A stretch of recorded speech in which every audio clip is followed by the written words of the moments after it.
Just rolled out of bed, having a little sip of water. A date just to get going. These dates are good. Why did the date lose his license? Because he was driving stoned. I've got a question. Why does Dave Asprey have to take diabetes medication? Well, let's check it out. So recently on the net, news.com.au had an article about Bulletproof exec Dave Asprey. That's his little catchphrase, marketing term, trademark, Bulletproof.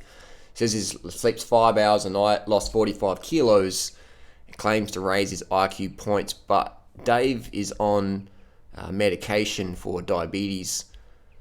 This is not actually Dave, this is just someone else.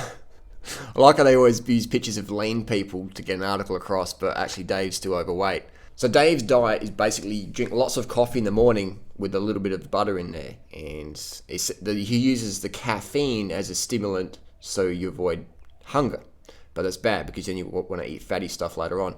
So Dave is taking metformin because he has diabetes, and he takes Provigil, which is an anti-narcolepsy medication, Provigil is stronger than cocaine. It is some strong shit, and it's because it's from the pharmacy, from the lab, it's very consistent. With cocaine on the street, you don't know what the fuck you're getting. Provigil is legal cocaine.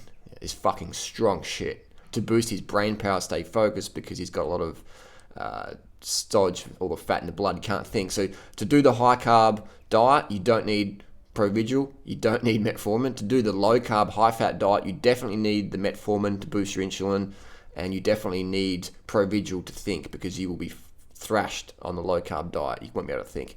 So why does Dave Asprey have diabetes? Simply because of his high fat diet. Easy. So I'm glad that Dave is transparent. I mean, a lot of his followers don't know he has to take diabetes medication, testosterone, and modafinil. Dave's been taking testosterone for the last 10 years. He's reasonably transparent about it. It's on his blog. He takes the modafinil Provigil drug, which is an anti-narcolepsy drug, which is like powerful stuff. I mean, it's like 60 Minutes did a show with him and said, Dave, maybe if you don't take the modafinil Provigil, what would happen to your brain function? So he did that, and he goes, couldn't work. So it's not the bulletproof coffee, it's the Provigil diet, it's the modafinil diet. What's your secret? Medication. It may seem utterly fantastical, but not so, says Dave Asprey, a successful executive. He often gets up at 4:45, pops a pill, prepares breakfast for his 2 children. Really? There you go. Then gallops into his high-pressure job as vice president of a billion-dollar internet security firm. This can be the difference between I'm just making it through the day to I had like the best day of my life. The drug is called Provigil. It's only approved for narcolepsy, sleep apnea, or for people who work irregular hours. But many people are now taking it for an off-label use to boost energy and focus. The drug, which has been nicknamed Viagra for the brain, is quietly being used by military pilots, pro athletes, pro poker players, and maybe by the man or woman who's kicking your butt at the office. On the internet, there are hundreds of sites evangelizing for Provigil, explaining how to get your doctor to prescribe it to you, or how to get it without a prescription. In fact, there is literally one site called BuyProvigilWithoutPrescription.com. We found a whole secret society of the successful using Provigil to get ahead. The lobbyist who gets up at 5 a.m. for 2 full workouts before work. I could not do this without the Provigil. It wouldn't be the same. From what you're saying, it sounds like it's hard to overstate the impact that this has had on your life. It's amazing. I just don't get it why more people don't know about it. The computer programmer who can now write code for 12 hours at a time. It helps you focus up for exceptionally long periods of time. And the brain researcher finding connections nobody else is seeing. It's just a clear day. The fog isn't there. Turns out they are sisters, but the brain researcher can't get a prescription. So the 2 women have established their own little black market. How often do you send her pills? Well, the poor thing. She tries to use it very sparingly so that I don't have to send her as much. But she says, too, that she couldn't live without it. We call it the miracle drug. Dave Asprey, one of the few people willing to go public with his Provigil use, says he once flew 20 hours to Australia with almost no sleep, got off the plane, took a Provigil, and delivered a series of speeches that were so good they made the local papers. It worked. Recently, a reporter for Current TV took Provigil, Down the hatch. Cheers. and 24 hours later, with no sleep, he was intently assembling furniture at 3 in the morning.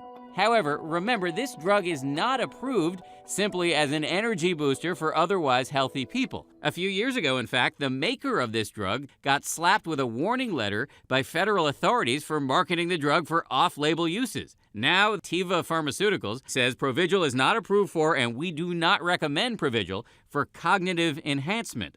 We called doctors all over the country to ask them, is there a downside to Provigil? And they told us there are rare cases of people developing a life-threatening rash, but the truth is most people do not suffer any side effects. There is, however, one big fear, and it is what we don't know. Give me 5. There have been no studies of the long-term effects of Provigil on people like Dave Asprey. So why put yourself at undue risk when you could simply get more sleep and engage in habits that are conducive for good sleep? Still, the believers are determined to take Provigil, even if it means they're making themselves into human guinea pigs.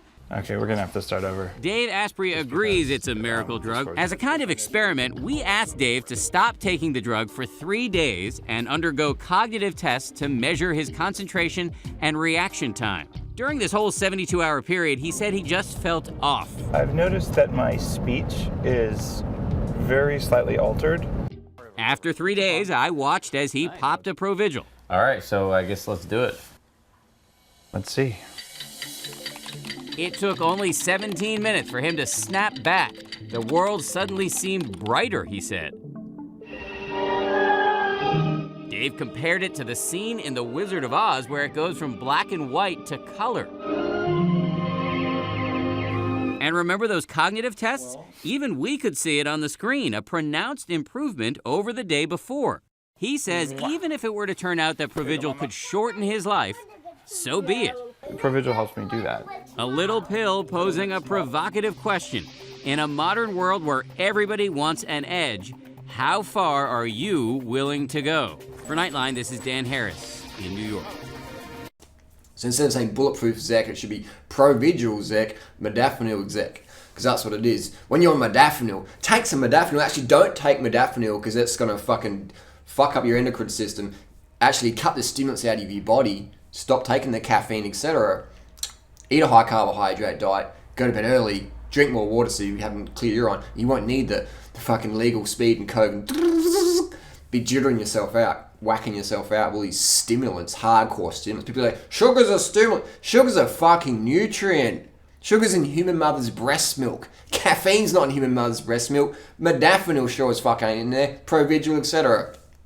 So sugar's not a stimulant, it's a nutrient. So whenever someone says sugar's a stimulant, it's like saying fresh air is a stimulant. Oh, I want to go out inside and have some fresh air, I feel good. It's like, it's like exploding your Fitball. Almost fell off my Fitball then. It's hilarious. It's hilarious instantly, but people would rather die than change their diet. We know this. So many people say, Harley, you know, I had this conversation with them many years ago. I would be like, just giving so much time to someone and be like, oh, this and that and this. And I'm like, okay, cool. And then some people would be like, Harley, stop. I would rather fucking die than change my diet. I appreciate all the effort you put in, but I'll just be honest with you, I'd rather fucking die than change my diet. And I'm like, why didn't you tell me an hour ago? We could have saved a lot of back and forth. Most people would rather die than change their diet. Most people would rather take toxic medications, liver damaging medications for long periods of time than change their diet. Most people would rather do that. Our job is to reach the 0.1% of people on the planet who would actually go, hey, whoa, I can actually take responsibility versus taking a medication. I'll check it out. I'll do more homework. That's what it's about, is doing your homework. So why did Dave Asprey take metformin? Because he has to. Otherwise he would die without it. His blood sugar will get so high, he'll go in diabetic coma. So Dave Asprey has to take the medication. It's a good thing he does, but if he got in Dr. Neil Barnard's program reversing diabetes, he would no longer need it. So I would recommend Dave Asprey get in contact with Dr. Neil Barnard and work with that doctor about getting him off diabetes medication, getting him on a high carbohydrate diet, getting his fat down, protein down, getting his weight down as well. And he won't need all the medications he's currently on. But again, work with Dr. Neil Barnard, Dave Asprey. Let us know your results. Thanks for watching.